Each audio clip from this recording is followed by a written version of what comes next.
Chariot racing. Greek. Rho mu alpha tau omicron delta rho omicron mu iota alpha harmatodromia.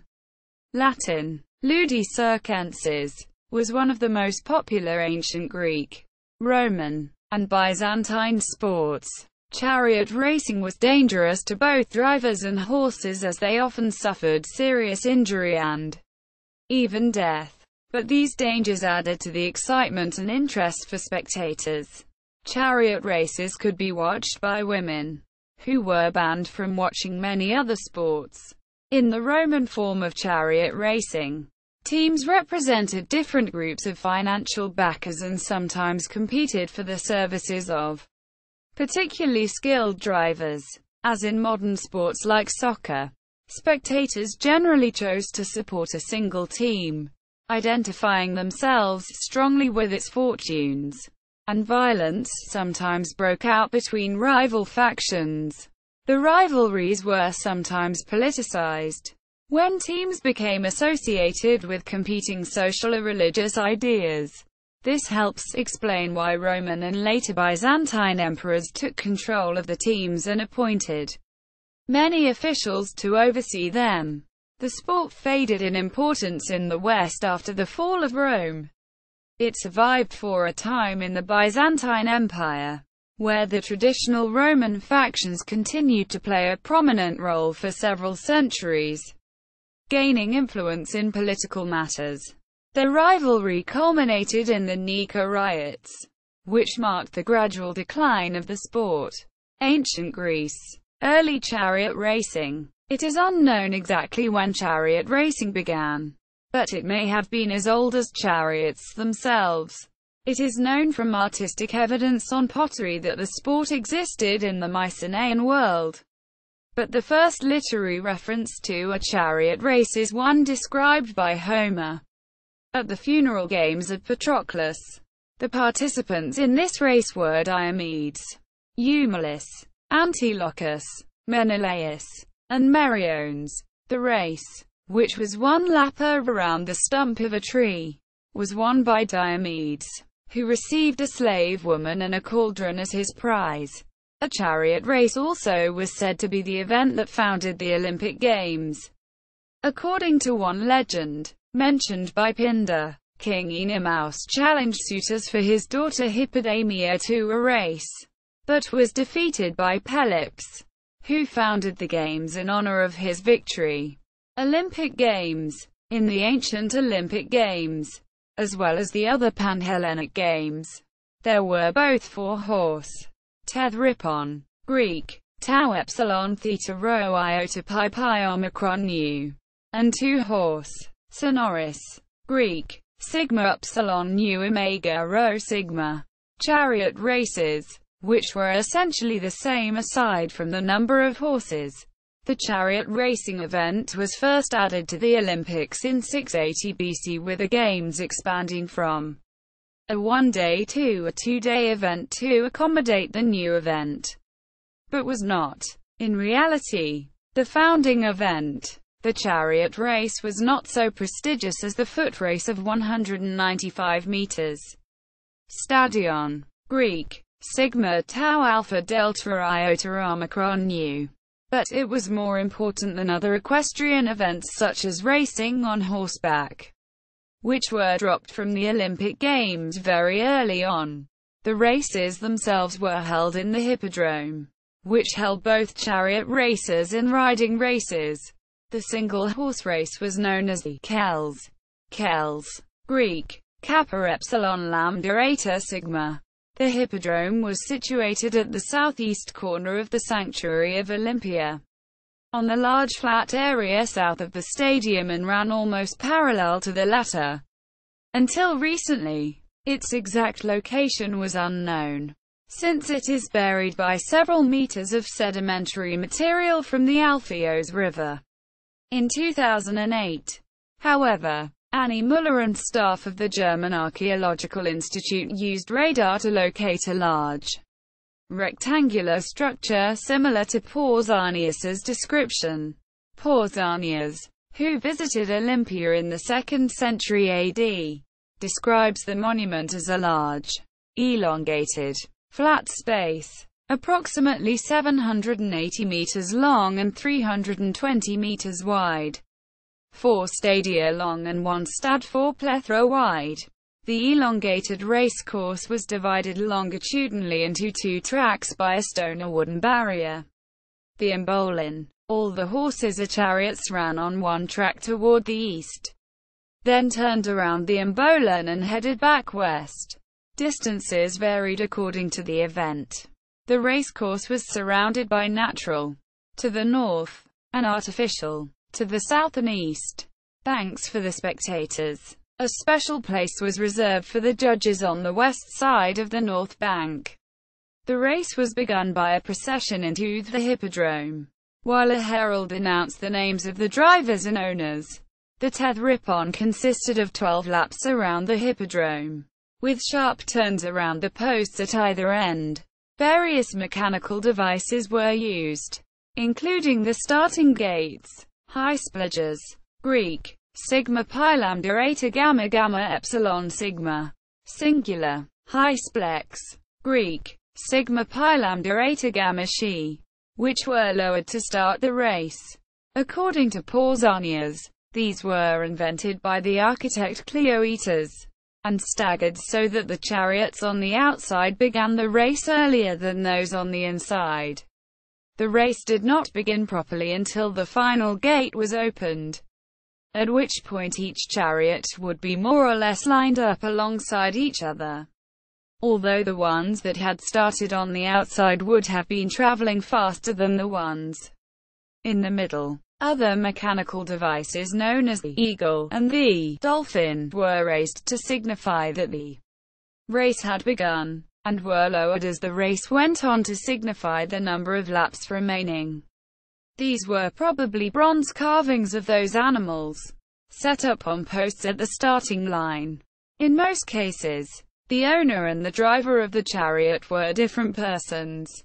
In 416 BC, the Athenian general Alcibiades had 7 chariots in the race, and came in first, second, and fourth. Obviously, he could not have been racing all 7 chariots himself. Philip II of Macedon also won an Olympic chariot race in an attempt to prove he was not a barbarian. Although if he had driven the chariot himself he would likely have been considered even lower than a barbarian. The poet Pindar did praise the courage of Herodotus of Thebes, however, for driving his own chariot. This rule also meant that women could win the race through ownership, despite the fact that women were not allowed to participate in or even watch the games. This happened rarely, but a notable example is the Spartan Saniska, daughter of Archidamus II, who won the chariot race twice. Chariot racing was a way for Greeks to demonstrate their prosperity at the games. The case of Alcibiades indicates also that chariot racing was an alternative route to public exposure and fame for the wealthy. The charioteer was usually either a family member of the owner of the chariot or, in most cases, a slave or a hired professional. Driving a racing chariot required unusual strength, skill, and courage. Yet, we know the names of very few charioteers, and victory songs and statues regularly contrived to leave them out of account. Unlike the other Olympic events, charioteers did not perform in the nude, probably for safety reasons because of the dust kicked up by the horses and chariots, and the likelihood of bloody crashes. Racers wore a sleeved garment, called a xystis. It fell to the ankles and was fastened high at the waist with a plain belt. 2 straps that crossed high at the upper back prevented the xystis from ballooning during the race. The chariots themselves were modified war chariots, essentially wooden carts with 2 wheels and an open back. Although chariots were by this time no longer used in battle, the charioteer's feet were held in place, but the cart rested on the axle, so the ride was bumpy. The most exciting part of the chariot race, at least for the spectators, was the turns at the ends of the hippodrome. These turns were very dangerous and often deadly. If a chariot had not already been knocked over by an opponent before the turn, it might be overturned or crushed, along with the horses and driver, by the other chariots as they went around the post. Deliberately running into an opponent to cause him to crash was technically illegal, but nothing could be done about it. At Patroclus's funeral games, Antilochus in fact causes Menelaus to crash in this way, and crashes were likely to happen by accident anyway. Other festivals. As a result of the rise of the Greek cities of the Classic period, other great festivals emerged in Asia Minor, Magna Graecia, and the mainland, providing the opportunity for athletes to gain fame and riches. Apart from the Olympics, the best respected were the Isthmian Games in Corinth, the Nemean Games, the Pythian Games in Delphi, and the Panathenaic Games in Athens, where the winner of the four-horse chariot race was given 140 amphorae of olive oil, much sought after and precious in ancient times. Prizes at other competitions included corn in Eleusis, bronze shields in Argos, and silver vessels in Marathon. Another form of chariot racing at the Panathenaic Games was known as the apobatai, in which the contestant wore armor and periodically leapt off a moving chariot and ran alongside it before leaping back on again. In these races, there was a second charioteer, a rein-holder, while the apobates jumped out. In the catalogues with the winners, both the names of the apobates and of the rein-holder are mentioned. Images of this contest show warriors, armed with helmets and shields, perched on the back of their racing chariots. Some scholars believe that the event preserved traditions of Homeric warfare. Roman era. The Romans probably borrowed chariot racing from the Etruscans as well as the racing tracks, who themselves borrowed it from the Greeks. But the Romans were also influenced directly by the Greeks. According to Roman legend, chariot racing was used by Romulus just after he founded Rome in 753 BC as a way of distracting the Sabine men. Romulus sent out invitations to the neighboring towns to celebrate the festival of the Consualia, which included both horse races and chariot races. Whilst the Sabines were enjoying the spectacle, Romulus and his men seized and carried off the Sabine women, who became wives of the Romans. Chariot races were a part of several Roman religious festivals, and on these occasions were preceded by a parade, pompa circenses, that featured the charioteers, music, costumed dances, and images of the gods. While the entertainment value of chariot races tended to overshadow any sacred purpose, in late antiquity the Church Fathers still saw them as a traditional, pagan practice, and advised Christians not to participate.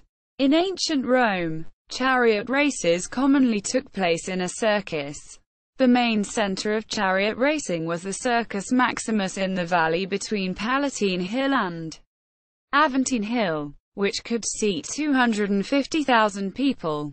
It was the earliest circus in the city of Rome.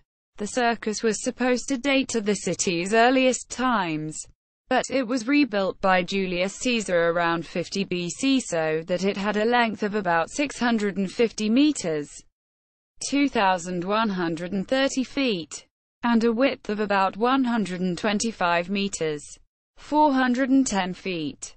One end of the track was more open than the other, as this was where the chariots lined up to begin the race. The Romans used a series of gates known as carcera, an equivalent to the Greek hysplex. These were staggered in the same way as the hysplex, but they were slightly different because Roman racing tracks also had a median, the spina, in the center of the track. The carcera took up the angled end of the track, and the chariots were loaded into spring-loaded gates. When the chariots were ready, the emperor, or whoever was hosting the races, if they were not in Rome, dropped a cloth known as a mappa, signaling the beginning of the race. The gates would spring open, creating a perfectly fair beginning for all participants. Once the race had begun, the chariots could move in front of each other in an attempt to cause their opponents to crash into the spinny, singular spina. On the top of the spinny stood small tables of frames supported on pillars, and also small pieces of marble in the shape of eggs or dolphins. The spina eventually became very elaborate, with statues and obelisks and other forms of art. But the multiplication of the adornments of the spina had one unfortunate result. They became so numerous that they obstructed the view of spectators on lower seats. At either end of the spina was a meta, or turning point, in the form of large gilded columns. Spectacular crashes in which the chariot was destroyed and the charioteer and horses incapacitated were known as naufragia, also the Latin word for shipwrecks. The race itself was much like its Greek counterpart, although there were usually 24 races every day that, during the 4th century, took place on 66 days each year. However, a race consisted of only 7 laps, and later 5 laps, so that there could be even more races per day, instead of the 12 laps of the Greek race. The Roman style was also more money-oriented. Races were professionals and there was widespread betting among spectators. There were 4-horse chariots, quadrigae, and 2-horse chariots, bigae, but the 4-horse races were more important. In rare cases, if a driver wanted to show off his skill, he could use up to 10 horses, although this was extremely impractical. The technique and clothing of Roman charioteers differed significantly from those used by the Greeks.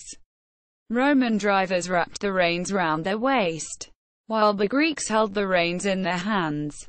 Because of this, the Romans could not let go of the reins in a crash, so they would be dragged around the circus until they were killed or they freed themselves. In order to cut the reins and keep from being dragged in case of accident, they carried a falx, a curved knife. They also wore helmets and other protective gear. In any given race, there might be a number of teams put up by each faction, who would cooperate to maximize their chances of victory by ganging up on opponents, forcing them out of the preferred inside track or making them lose concentration and expose themselves to accident and injury. Spectators could also play a part, as there is evidence they threw lead curse amulets studded with nails at teams opposing their favorite.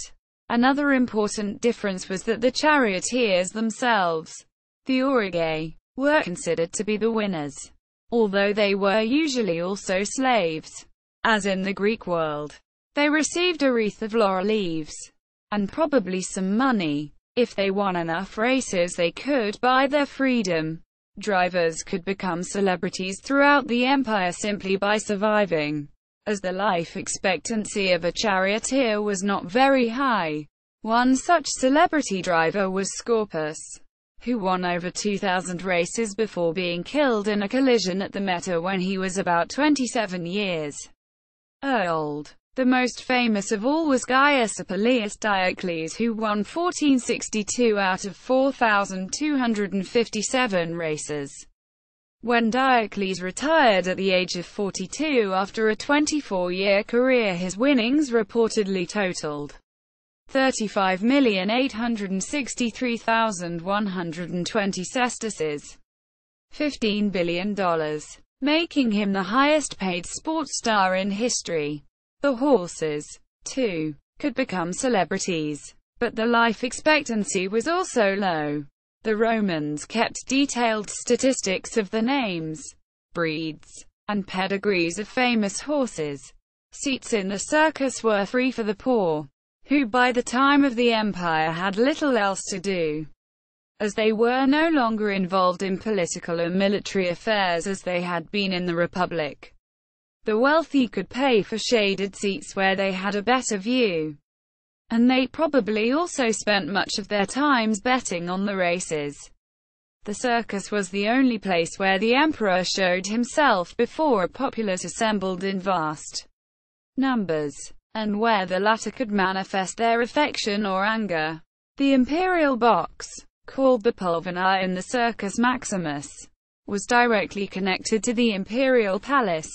The driver's clothing was color-coded in accordance with his faction, which would help distant spectators to keep track of the race's progress. According to Tertullian, there were originally just two factions, white and red, sacred to winter and summer respectively. As fully developed, there were four factions: the red, white, green, and blue. Each team could have up to 3 chariots each in a race. Members of the same team often collaborated with each other against the other teams, for example to force them to crash into the spina. A legal and encouraged tactic. Drivers could switch teams, much like athletes can be traded to different teams today. By 77 BC, the rivalry between the red and the whites was already developed, when a funeral for a red driver involved a red supporter throwing himself on the funeral pyre. No writer of the time, however, refers to these as factions such as came into existence later, with the factions being official organizations. Writing near the beginning of the 3rd century, he wrote that the reds were dedicated to Mars, the whites to the Zephyrs, the greens to Mother Earth the spring, and the blues to the sky and sea or autumn. Domitian created 2 new factions, the purples and golds, which disappeared soon after he died. The blues and the greens gradually became the most prestigious factions, supported by emperor and populace alike. Numerous occasions occurred when a blue versus green clash would break out during a race. Indeed, reds and whites are only rarely mentioned in the surviving literature, although their continued activity is documented in inscriptions and in cursed tablets. Byzantine era. Like many other aspects of the Roman world, chariot racing continued in the Byzantine Empire, although the Byzantines did not keep as many records and statistics as the Romans did. In place of the detailed inscriptions of Roman racing statistics, several short epigrams in verse were composed celebrating some of the more famous Byzantine charioteers. The 6 charioteers about whom these laudatory verses were written were Anastasius, Julianus of Tyre, Faustinus, his son, Constantinus, Uranius, and Porphyrius. Although Anastasius's single epigram reveals almost nothing about him, Porphyrius is much better known, having 34 known poems dedicated to him. Constantine I, r. 306–337, preferred chariot racing to gladiatorial combat, which he considered a vestige of paganism. However, the end of gladiatorial games in the empire may have been more the result of the difficulty and expense that came with procuring gladiators to fight in the games, than the influence of Christianity in Byzantium. The Olympic Games were eventually ended by Emperor Theodosius I, r. 379–395, in 393, perhaps in a move to suppress paganism and promote Christianity. But chariot racing remained popular. The fact that chariot racing became linked to the imperial majesty meant that the church did not prevent it.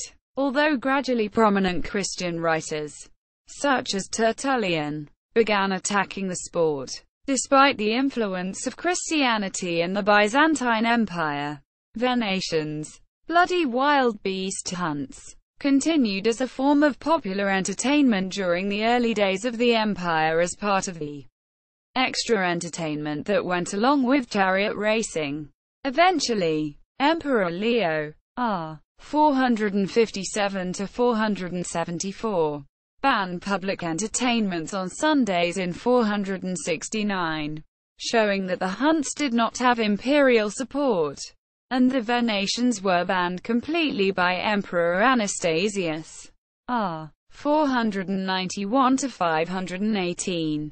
In 498, Anastasius was praised for this action by some sources, but their concern seems to be more for the danger the Huns could put humans in rather than for objections to the brutality and moral objections. There continued to be burnings and mutilations of humans who committed crimes or were enemies of the state in the hippodrome throughout the Byzantine Empire, as well as victory celebrations and imperial coronations. The chariot races were important in the Byzantine Empire, as in the Roman Empire, as a way to reinforce social class and political power, including the might of the Byzantine emperor, and were often put on for political or religious reasons. In addition, chariot races were sometimes held in celebration of an emperor's birthday. An explicit parallel was drawn between the victorious charioteers and the victorious emperor. The factions addressed their victors by chanting, "Rejoice! Your lords have conquered," while the charioteer took a victory lap, further indicating the parallel between the charioteer's victory and the emperor's victory. Indeed, reliefs of Porphyrius, the famous Byzantine charioteer, show him in a victor's pose being acclaimed by partisans, which is clearly modeled on the images on the base of Emperor Theodosius's obelisk. The races could also be used to symbolically make religious statements, such as when a charioteer, whose mother was named Mary, fell off his chariot and got back on, and the crowd described it as, "The Son of Mary has fallen and risen again and is victorious." Quote, "The Hippodrome of Constantinople, really a Roman circus, not the open space that the original Greek hippodromes were, was connected to the emperor's palace and the Church of Hagia Sophia, allowing spectators to view the emperor as they had in Rome. Citizens used their proximity to the emperor in the circuses and theaters to express public opinion, like their dissatisfaction with the emperor's errant policy. It has been argued that the people became so powerful that the emperors had no choice but to grant them more legal rights. However, contrary to this traditional view, it appears, based on more recent historical research, that the Byzantine emperors treated the protests and petitions of their citizens in the circuses with greater contempt and were more dismissive of them than the Roman predecessors. Justinian I, r. 527–565, for instance, seems to have been dismissive of the Greens' petitions and to have never negotiated with them at all. There is not much evidence that the chariot racers were subject to bribes or other forms of cheating. In the Roman Empire, in the Byzantine Empire, there seems to have been more cheating. Justinian I's reformed legal code prohibits drivers from placing curses on their opponents, but otherwise there does not seem to have been any mechanical tampering or bribery. Wearing the colors of one's team became an important aspect of Byzantine dress. Chariot racing in the Byzantine Empire also included the Roman racing clubs, which continued to play a prominent role in these public exhibitions. By this time, the Blues, Venetoi, and the Greens, Prasinoi, had come to overshadow the other two factions of the Whites, Lucoi, and Reds, Ruscioi, while still maintaining the paired alliances. Although these were now fixed as blue and white versus green and red, these circus factions were no longer the private businesses they were during the Roman Empire. Instead, the races began to be given regular public funding, putting them under imperial control. Running the chariot races at public expense was probably a cost-cutting and labor-reducing measure, making it easier to channel the proper funds into the racing organizations. The emperor himself belonged to one of the four factions, and supported the interests of either the Blues or the Greens. Adopting the color of their favorite charioteers was a way fans showed their loyalty to that particular race or a faction. Many of the young men in the fan clubs, or factions, adopted extravagant clothing and hairstyles, such as billowing sleeves, Hunnic hairstyles, and Persian facial hair. There is evidence that these young men were the faction members most prone to violence and extreme factional rivalry. Some scholars have tried to argue that the factional rivalry and violence was a result of opposing religious or political views, but more likely the young men simply identified strongly with their faction for group solidarity.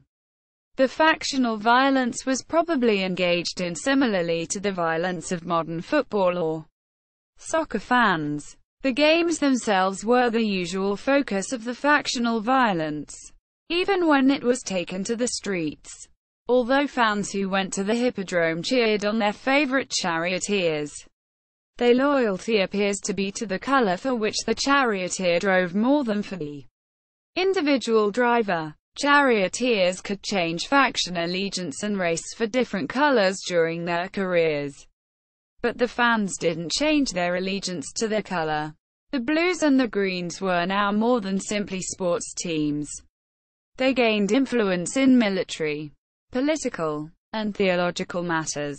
Although the hypothesis that the Greens tended towards monophysitism and the Blues represented orthodoxy is disputed, it is now widely believed that neither of the factions had any consistent religious bias or allegiance, in spite of the fact that they operated in an environment fraught with religious controversy. According to some scholars, the blue-green rivalry contributed to the conditions that underlay the rise of Islam, while factional enmities were exploited by the Sassanid Empire in its conflicts with the Byzantines during the century preceding Islam's advent. The blue-green rivalry often erupted into gang warfare, and street violence had been on the rise in the reign of Justin I. R. 518 to 527, who took measures to restore order. When the gangs murdered a citizen in the Hagia Sophia, riots culminated in the Nika riots of 532 AD during the reign of Justinian, which began when the two main factions united and attempted unsuccessfully to overthrow the emperor. Chariot racing seems to have declined in the course of the 7th century.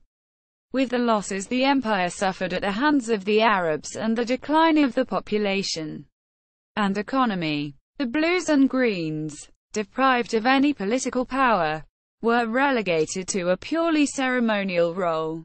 After the Nika riots, the factions grew less violent as their importance in imperial ceremony increased.